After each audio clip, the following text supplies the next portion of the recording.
Muy buenas tardes, hermanos. Les habla el pastor Carlos Chávez de la Iglesia Cristiana Esperanza Divina, trayéndoles el estudio esta tarde. En este momento espero que todos ustedes se encuentren bien en unión de todos sus familiares. Y en este momento vamos a ponernos en las manos del Señor para que sea Él el que nos enseñe por medio de su palabra, que nos revele lo que Él quiere revelarnos el día de hoy. Así podemos recibir de la palabra del estudio del día de hoy y poder recibir lo que Él tiene para cada uno de nosotros. Amén. Así que vamos a ponernos en las manos del Señor. Padre nuestro que estás en el cielo, santificado sea tu nombre, Señor. He aquí, Padre Santo Rey, venimos ante ti esta tarde, primeramente pidiéndote, Señor, que seas tú, Señor, que nos reveles por medio de tu palabra. Que seas tú, Señor, que nos enseñes. Que seas tú, Señor, que nos indique, Padre Santo Dios, qué es lo que nosotros debemos de aprender y entender y hacer conforme a lo que tu palabra nos enseña, Padre. He aquí, Señor, te doy la gloria y la honra a ti, Padre Santo Dios. Primeramente, porque tú, Señor, permitiste a que nosotros podamos abrir nuestros ojos esta mañana, a que nosotros podamos ver de tu grandeza, de todo lo bello que tú has hecho el día de hoy, Padre. Gracias, Señor, por guardar y cuidar de cada uno de nosotros. He aquí, Señor, tu palabra dice que nosotros no estamos solos. Nosotros, Señor, te tenemos a ti para cada momento y cada situación que nosotros estemos implantando. Y en esta tarde, Señor, te pido, Padre Santo Dios, que ahí donde estén mis hermanos, Señor, tú, Señor, les ayudes, les enseñes, les consueles. Señor, porque muchas veces nosotros somos como bebé.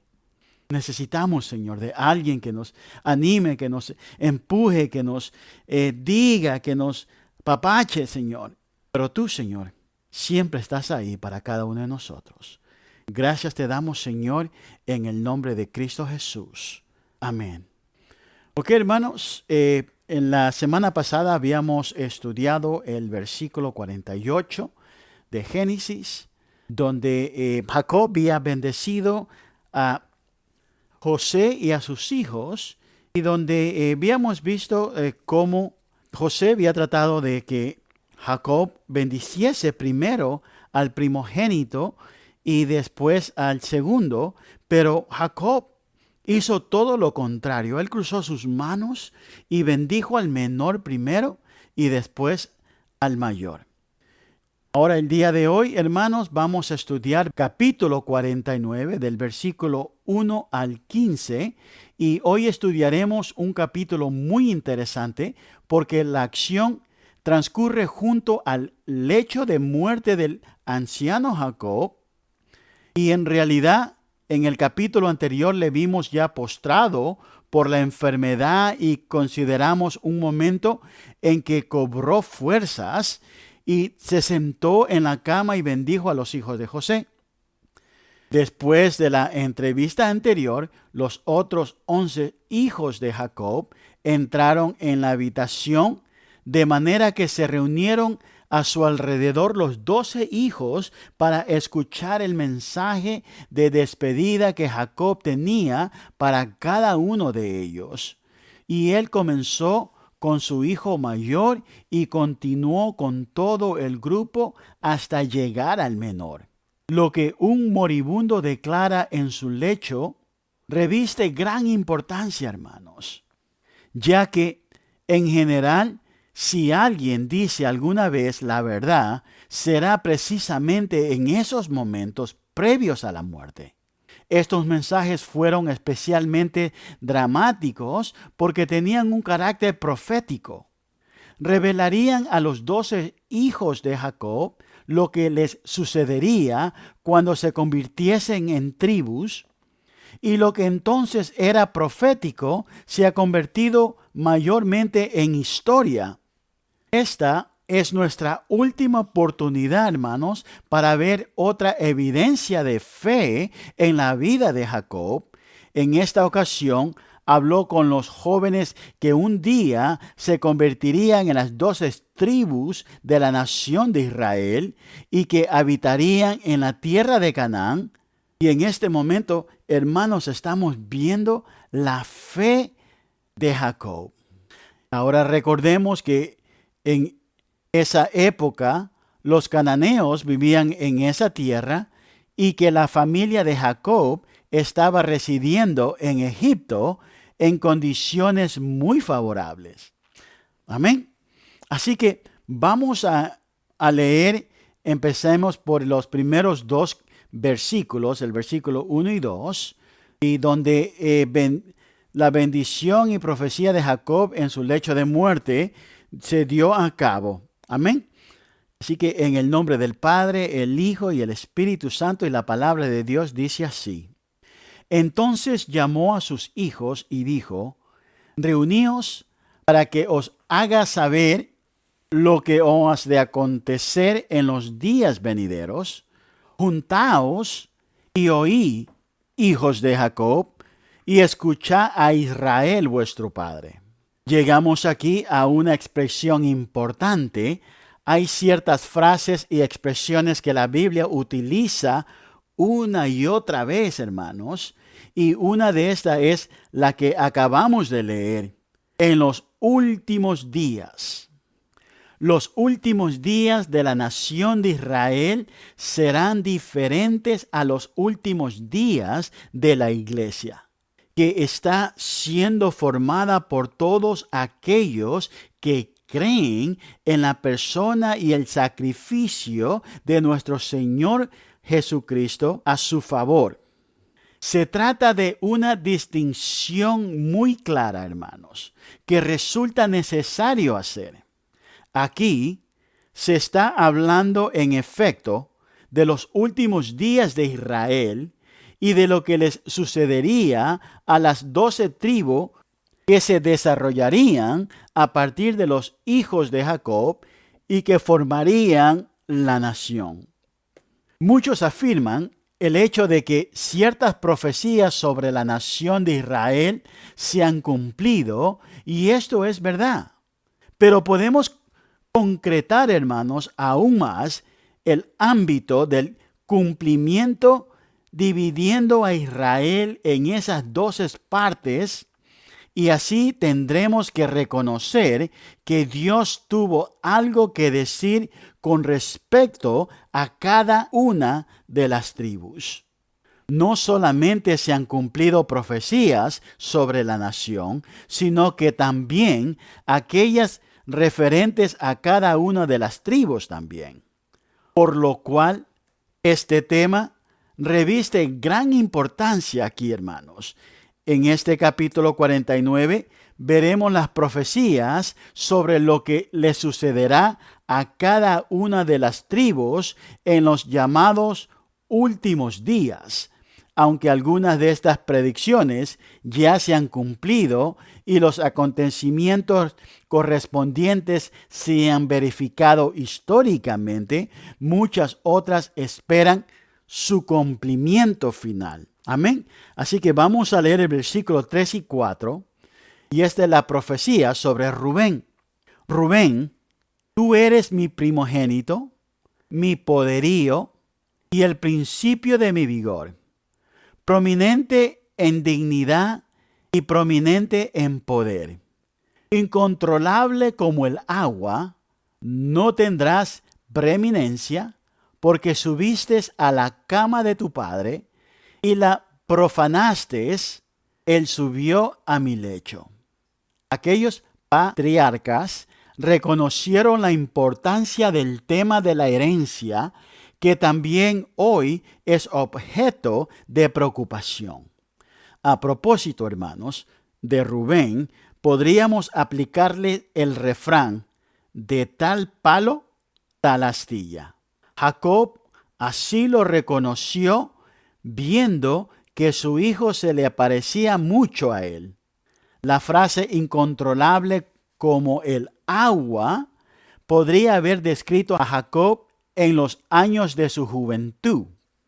Este era también cierto en el caso de su hijo mayor, la frase no tendrás preeminencia, se cumplió. Él nunca la tendría ni ocuparía el primer lugar.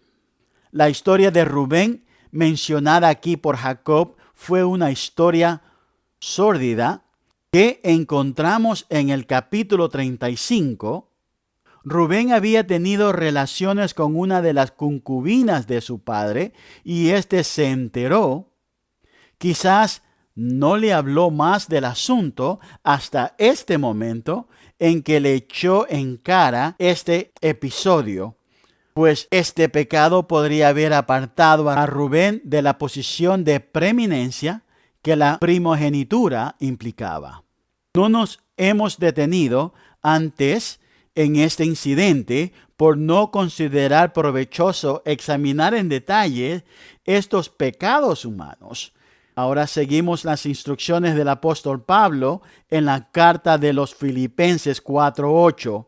Dice, por lo demás, hermanos, todo lo que es verdadero, todo lo que es digno, todo lo justo, todo lo puro, todo lo amable, todo lo honorable, si hay alguna virtud o algo que merece elogio, en esto medita. Sin embargo, Dios registra los pecados humanos para que podamos tener una imagen exacta del género humano. Amén.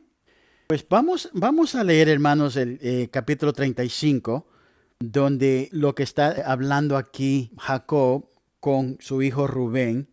Y eso lo encontramos 35:22. Y dice, aconteció que cuando moraba Israel en aquella tierra, fue Rubén y durmió con Bilha, la concubina de su padre, lo cual llegó a saber Israel. Ahora bien, los hijos de Israel, dice, fueron 12. Entonces ahí está hablando acerca de lo que Rubén había hecho, y eso es exactamente lo que Jacob le estaba diciendo en este momento acerca de lo que él había hecho. Y por eso le dijo que él no iba a tener ninguna preeminencia, porque él dice, porque subiste a la cama de tu padre y profanaste. Amén. Así que vamos a leer ahora el versículo 5 al 7, donde esta es la profecía sobre Simeón y Leví. Ahora, eran hermanos carnales, hijo de Lea, y están incluidos en la misma profecía. Simeón y Leví son hermanos, sus armas instrumentos de violencia. En su consejo no entré mi alma, a su asamblea no se una mi gloria, porque en su ira mataron hombres y en su obstinación desjarretaron bueyes. Maldita su ira, porque en feroz, y su furor, porque es cruel. Los dividiré en Jacob y los dispersaré en Israel. Seguramente recuerdan cómo entraron en Shalem, una ciudad de Siquem, y mataron a todos sus habitantes porque uno de ellos habían violado a su hermana Dina. ¿Se acuerdan de eso? Así fue que se vengaron de toda la ciudad, y por supuesto que no tenían que haberlo hecho, y Jacob les recordó aquel hecho trágico. En Leví podemos ver una demostración de la gracia de Dios. Es cierto que los miembros de esta tribu fueron esparcidos por todo Israel, pero esto fue así porque ellos eran la tribu sacerdotal, distribuida por las demás tribus, y realmente fue una demostración de la gracia de Dios elegir a una persona cruel como Leví para convertirle en el jefe de la tribu de los sacerdotes. Y ha sido la gracia de Dios la que nos ha transformado a pecadores de las más variadas procedencias en un reino de sacerdotes, porque según la Biblia, todos los creyentes son hoy sacerdotes. Dice el apóstol Pedro en su primera carta, capítulo 1, versículo 18 al 19, dice, sabiendo que no fuisteis redimidos de vuestra vana manera de vivir, heredada de vuestros padres, con cosas perecederas como oro o plata, sino con sangre preciosa como de un cordero sin tacha y sin mancha, la sangre de Cristo. Y luego el mismo apóstol continúa en el capítulo 2:5 diciendo, también vosotros, como piedras vivas, sé edificados como casa espiritual para un sacerdocio santo, para ofrecer sacrificios espirituales aceptables a Dios por medio de Jesucristo. Ahora, ¿de quién está hablando aquí? De todos aquellos que han sido redimidos por la sangre preciosa de Cristo. Rubén perdió el primer lugar, así también como Simeón y Leví. El futuro rey no provendría de ninguna de esta tribu. Y ahora vamos a hablar de otro joven que también fue un pecador y comprobaremos lo que la gracia de Dios hizo por él. Y vamos a leer ahora la profecía sobre Judá en el versículo 8 al 10. A ti, Judá, te alabarán tus hermanos, tu mano en la cerviz de tus enemigos, se inclinarán a ti los hijos de tu padre, cachorros de león es Judá, de la presa, hijo mío, ha subido, se agazapa, se echa como león y como leona. ¿Quién lo despertará? El cetro no se apartará de Judá, ni la vara de gobernantes de entre sus pies, hasta que se venga Silo, y a él sea dada la obediencia de los pueblos.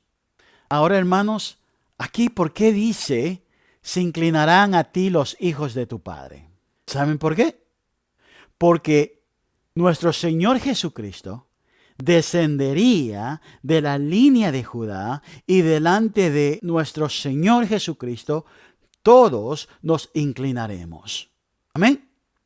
La expresión hasta que venga Silo se refiere al gobernante. Esta es una profecía más notable de toda la Biblia, ya que hemos leído que habría una simiente de mujer, y esta fue la primera profecía de Cristo que leímos en Génesis capítulo 3 versículo 15, donde decía, y pondré enemistad entre ti y la mujer, entre tu simiente y su simiente, él te herirá en la cabeza y tú le herirás en el calcañal. La simiente de la mujer, que fue Cristo, sería el que heriría la cabeza de la serpiente y obtendría esa victoria. La primera profecía estaba en Génesis y después de la simiente fue confirmada a Abraham, a Isaac y a Jacob. Ahora estaba siendo confirmada a Judá y Cristo vendría como descendiente de la línea de Judá. Además, la palabra Silo significa reposo y tranquilidad. Cristo es aquel que traería descanso y reposo, hermanos. Recuerda que cuando el Señor Jesús estaba en esta tierra, el evangelista Mateo nos contó en el capítulo 11:28 que él se apartó de los que habían rechazado y les dijo al pueblo, venid a mí, todos los que estáis muy cansados y cargados, y yo os haré descansar. Amén. Aquel era el Silo. El Silo que había venido no solo era Cristo, el Silo, sino que también el que tiene el cetro. El cetro de este universo será llevado en manos atravesadas por clavos en la cruz. En la última parte del versículo 24 de este capítulo, leemos que de Dios vendrá el pastor, vendrá la roca de Israel. Así que el Silo es a la vez el pastor y la roca. Cuando lleguemos al libro de los Números 24:17, entonces veremos que se ha profetizado una estrella. Amén. Y vamos a leerlo. Número 24:17, hermanos. La palabra de Dios dice así: lo veré, mas no ahora; lo miraré, mas no de cerca. Saldrá estrella de Jacob, y se levantará cetro de Israel, y herirá las sienes de Moab, y destruirá a todos los hijos de Set. Amén. Ahora pensemos en todo lo que significa la venida de Cristo, hermanos. Él es la simiente prometida a la mujer y a los patriarcas también. Él es el Silo que trae descanso. Él es el rey que tiene el cetro. Él es el pastor que dio su vida por las ovejas. Él es el príncipe de los pastores que un día vendrá. Él es la piedra que los constructores desecharon, pero que se ha convertido en la piedra angular. Él es la estrella, el brillante lucero de la mañana para su iglesia. Y esta es la línea de descendencia que fue desde Adán hasta Set, después de que Abel fuera asesinado. De Set pasó por Noé hasta Sem, y Abraham, Isaac y Jacob, y ahora hasta Judá. Es importante que veamos que Dios está siguiendo un plan y un programa que Él ya tenía diseñado desde un principio, hermanos. No es casualidad de las cosas que estén sucediendo, no es cosa que ha tomado a Dios por improvisos. Él ya tiene todo provisto desde el principio. Ahora vamos a leer el versículo 11 y 12, donde dice: Él ata al aviso pollino, y a la mejor cepa el hijo de su asna. Él lava en vino sus vestiduras, y en la sangre de las uvas su manto. Sus ojos están apagados por el vino, y sus dientes blancos por la leche. ¿De quién se está hablando aquí? Pues nada más que de Cristo, hermanos, que entraría en Jerusalén cabalgando sobre un asno pequeño y ofreciéndose a sí mismo como el Mesías, el Rey y el Salvador. Veamos ahora la frase donde dice: Él lava el vino sus vestiduras. ¿De qué clase de vino está hablando aquí? Pues este vino, hermanos, es nada más y menos que de su sangre que Él derramó en esa cruz. Pero cuando Cristo venga la próxima vez, sus vestiduras serán rojas. ¿Por qué? Y esta pregunta, hermanos, ha sido hecha en el libro del profeta Isaías 63, versículo 2. Dice: ¿por qué es rojo tu ropaje, y tus vestiduras como las del que pisa el lagar?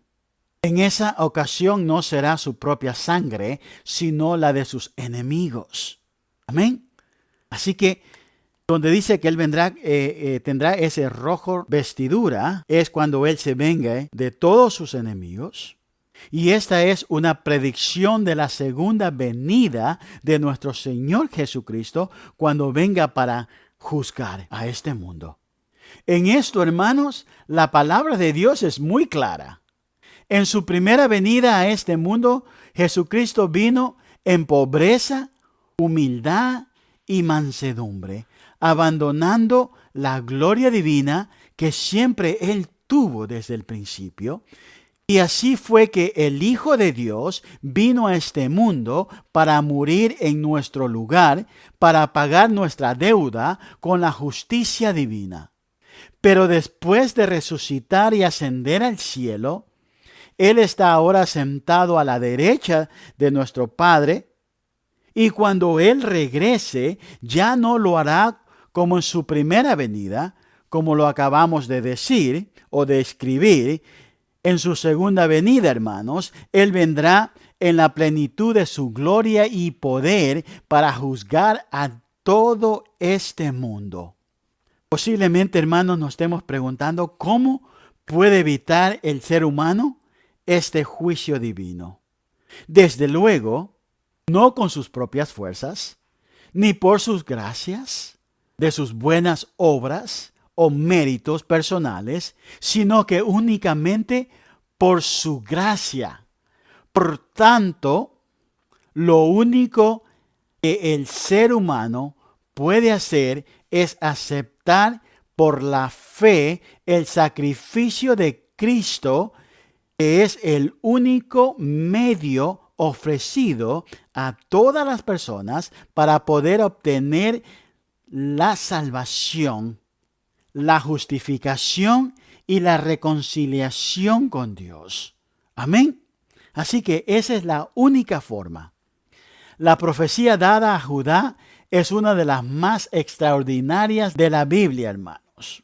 Y eso lo hemos leído ya en estos momentos. Ahora vamos a leer el versículo 13, donde es la profecía sobre Zabulón. Zabulón habitará a la orilla del mar, y él será puerto para naves, y su límite será hasta Sidón. En efecto, hermanos, Zabulón fue la tribu que viviría a lo largo de la costa, en la zona norte de la tierra prometida. Su territorio no bordearía el mar Mediterráneo, sino que estaría situado más bien cercano al mar, pudiendo esta tribu hacer uso de los puertos.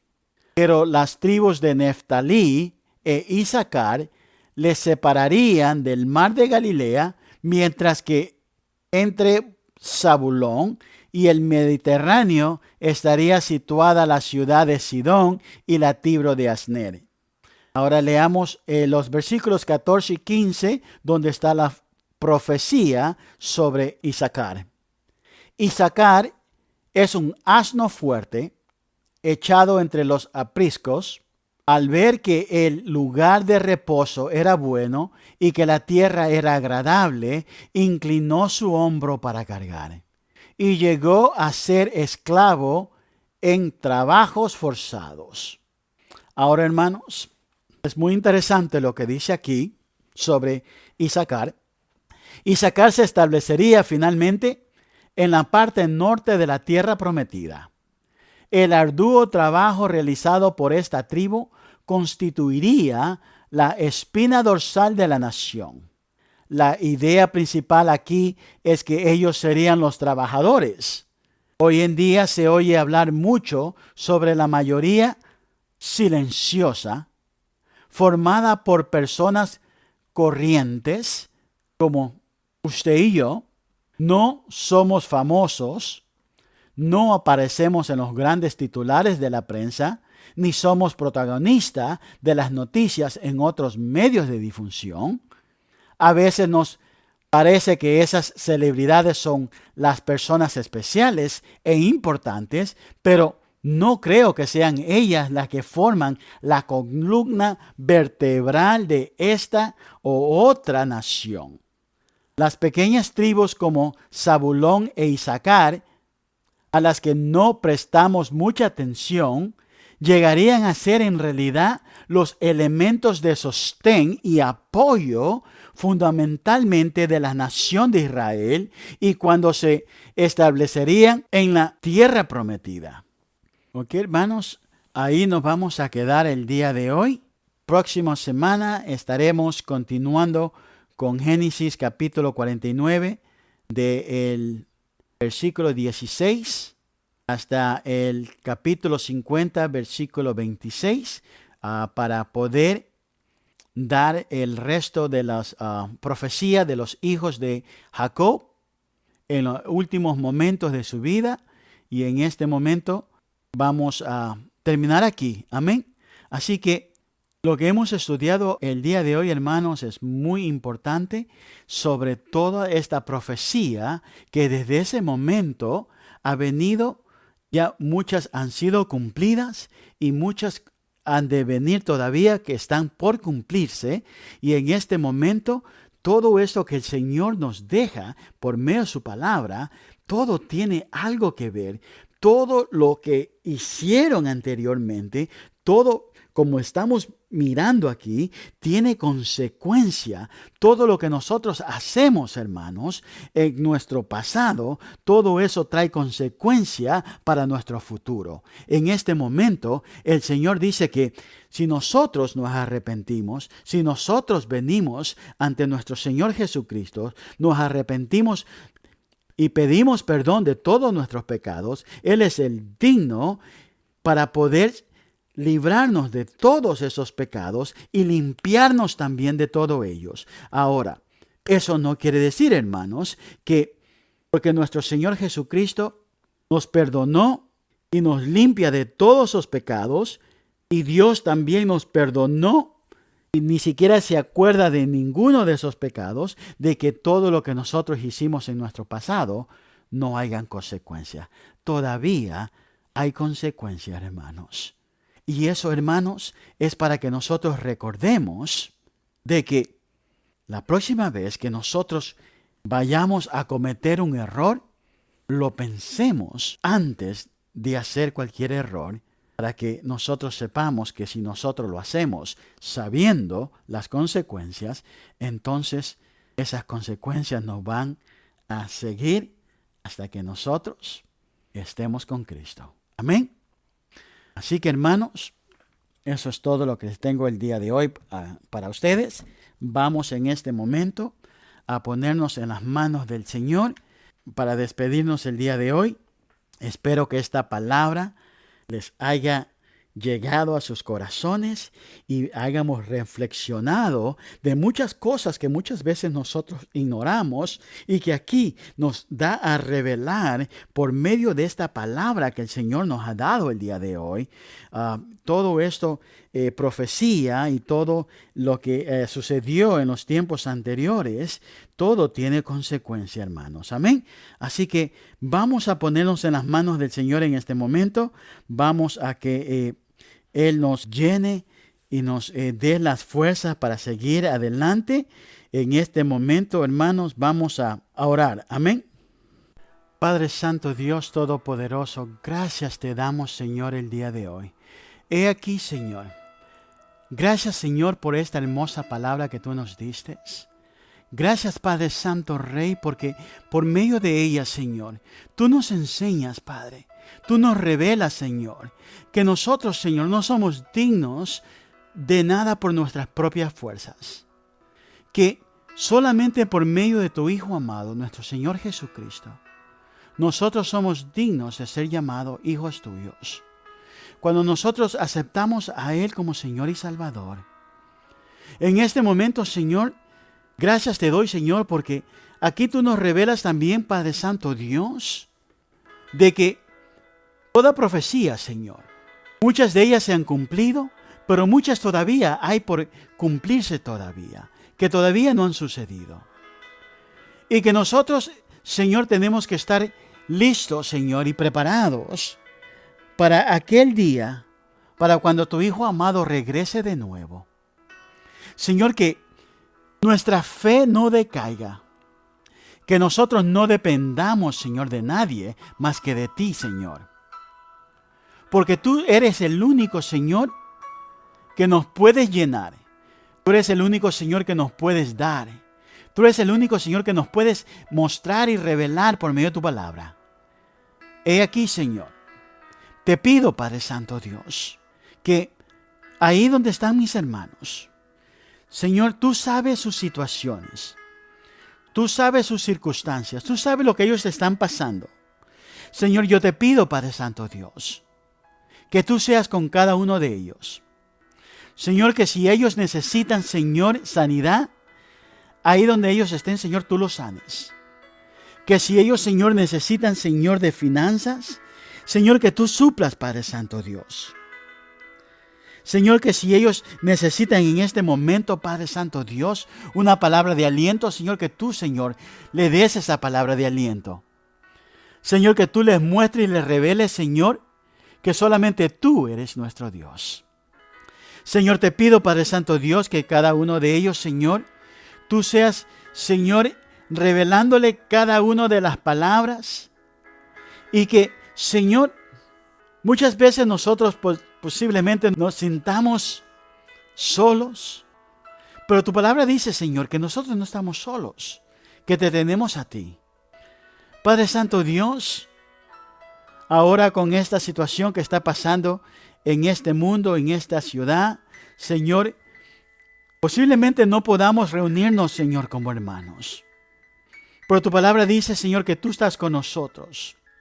Señor, que tú, Señor, nos vas, por medio de tu Espíritu nos vas moldeando, que por medio de tu Espíritu, Señor, nosotros vamos creciendo espiritualmente, que ya no somos bebé, que ya no tenemos que actuar como bebés, sino que tenemos que ir creciendo espiritualmente, pensando, Señor, de que nosotros te tenemos a ti en todo momento. Nuestros hermanos pueden fallar. Nuestros hermanos posiblemente pueden estar en otra situación o posiblemente la misma situación que estemos pasando nosotros mismos. Y muchas veces, Señor, no suceden las cosas como nosotros lo queremos. Porque posiblemente, Señor, posiblemente tú nos quieras enseñar algo. Y en este momento, Señor, tú sabes por qué, Señor, tú nos quieres enseñar todo eso a nosotros. En este momento, Señor, te pido, Señor, que tú reveles. Señor, como dice tu palabra, que nosotros tenemos que ser humildes, Padre. Que tenemos, Señor, que venir ante ti primeramente. Y, Señor, ser servidores. Y en este momento, Señor, te pido, Padre Santo Dios, que quites, Señor, todo orgullo de nuestras vidas. Quite, Señor, toda cosa, Señor, que esté ahí, previniendo, Señor, a que todas tus bendiciones vengan a nosotros. Señor, porque tus promesas, Señor, todas esas profecías ya dichas, Padre Santo Dios, esas profecías se van a cumplir en nuestras vidas. Señor, te pedimos, Padre Santo Dios, que desraiga de nosotros todo mal pensamiento, toda, Señor, orgullo, toda cosa, Señor, de vanidad, toda cosa, Señor, que no pertenezca en nosotros. Y nos hagas puros, nos hagas dignos, Señor. Y en lugar, Señor, de criticar y en lugar de señalar y en lugar de hablar cosas que no son, Señor, Señor, que tú nos hagas, Señor, y nos pongas a hacer algo digno de ti. Algo que tú, Señor, te agrade. Algo, Señor, que nosotros hagamos, Señor, sin que nadie lo sepa, sin que nadie, Señor, lo diga, porque tu palabra dice, Señor, que tu mano derecha no sepa lo que la izquierda esté haciendo. Y eres muy claro, Señor. Muchas veces, Señor, tú quieres que nosotros hagamos las cosas sin que nadie se entere, sino que tú lo revelarías, tú lo harías, Padre. Gracias te damos, Señor, en esta tarde, Señor. Y te pido, Padre Santo Dios, que ahí donde estén mis hermanos, tú les sigas dando las fuerzas el resto de esta semana. Y, Señor, tú los libres, los guardes, los cuides, les suples, los sanes a cada uno de ellos. Porque cada uno de ellos, Señor, son muy importantes para ti. Señor, uno como humano falla. Uno como humano, Señor, posiblemente tenga otras cosas en mente. Pero a ti, Señor, tú no pasas nada por alto. Gracias te doy, Señor, porque tú estás ahí constantemente para cada uno de nosotros. Gracias te doy y que tú, Señor, puedas dar, enseñar y dar esas fuerzas, Señor, a cada uno de ellos para que puedan seguir, Señor, alentando, Señor, dando esa palabra a cada uno de aquellos que necesitan. Gracias te doy, Señor, en el nombre de Cristo Jesús. Y el pueblo de Dios dice, amén.